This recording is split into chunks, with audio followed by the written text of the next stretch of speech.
Discussed with Senator Kaine a little bit about whether or not the president has the authority to bomb Assad's forces or installations in Syria. And you mentioned historically, well, we've done it in the past. I don't think that's a complete enough answer. I mean, my question would be, do you think it's constitutional? Does the president have the constitutional authority to bomb Assad's forces?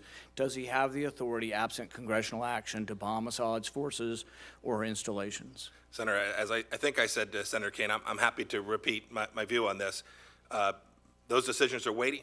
Every place we can, we should work alongside Congress to get that. But yes, I believe the president has the domestic authority to do that. I don't think that has been disputed by Republicans or Democrats throughout an extended period of time.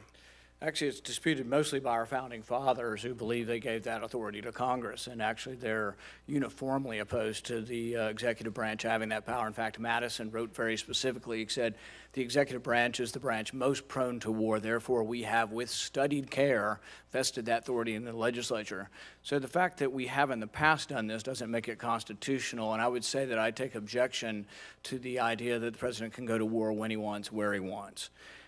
With regard to Afghanistan, some have argued that it's time to get out of Afghanistan. What do you think? Senator, I think the course of action that President Trump has taken there is the right one. It is humble in its mission.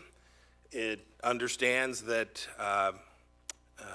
we've been there an awfully long time. It has an objective of leaving, but is not prepared to leave until such time as we can put America in a position where we can greatly diminish the threat to our homeland from terrorism that may emanate from there, and with an effort alongside that, which will be required to achieve that first objective, to create, I want to be humble, more stability in Afghanistan.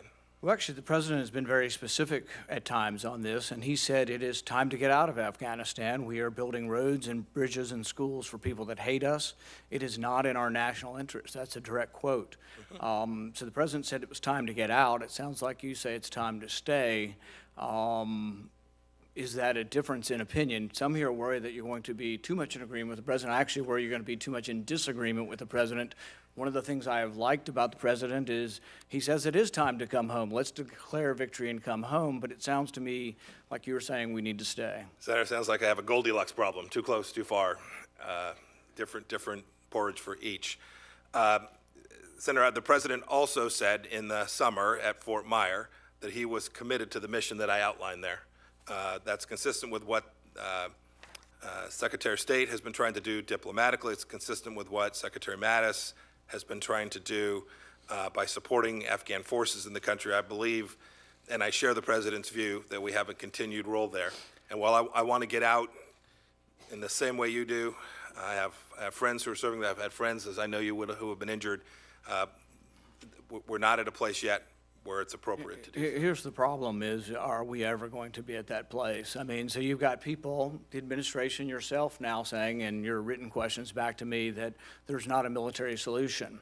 So we're sending our GIs out there to risk life and limb when there is no military solution, hoping that we, sounds a little bit like Vietnam, hoping that we get to a little position, let's bomb the crap out of them to get them to negotiate, and we'll get to a little better negotiation.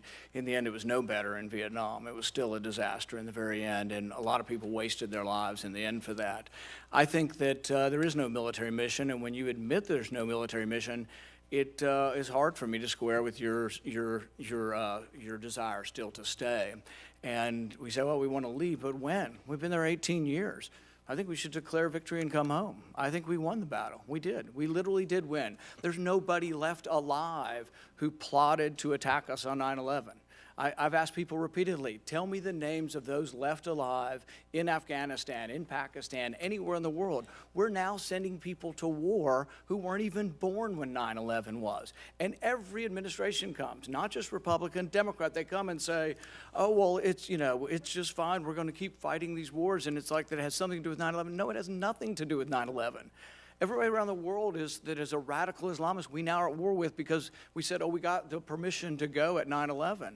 But when you were in Congress, you had a little bit different position. You know, your position with Libya was that we should get authorization.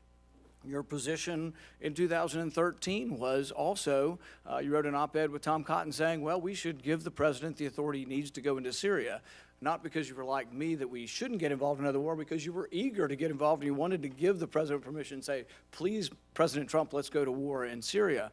But I think we need to think these things through, and we need to not be so carte blanche that the Constitution does give just carte blanche, permission for the president to do whatever he wants.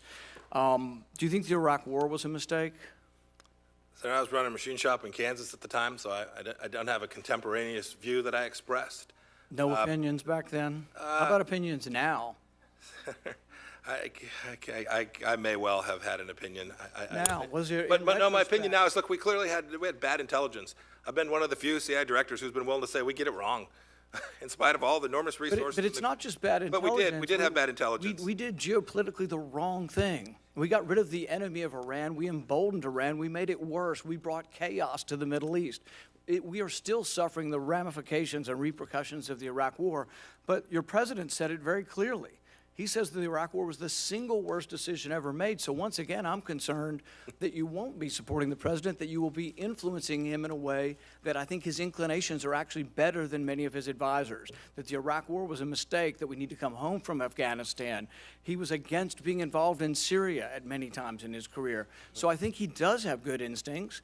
And my main concern is that will you be one who will listen to what the president actually wants instead of being someone who advocates for us staying forever in Afghanistan, another Iraq war, bombing Syria without permission? So these are the advice you will give. And I guess that's my biggest concern with your nomination, is that I don't think it reflects the millions of people who voted for President Trump, who actually voted for him because they thought it'd be different, that it wouldn't be the traditional bipartisan consensus to bomb everywhere and be everywhere around the world. So that's my main concern, and I just want to make sure that that's loud and clear to everyone. That is my concern. Thank you, Senator Paul.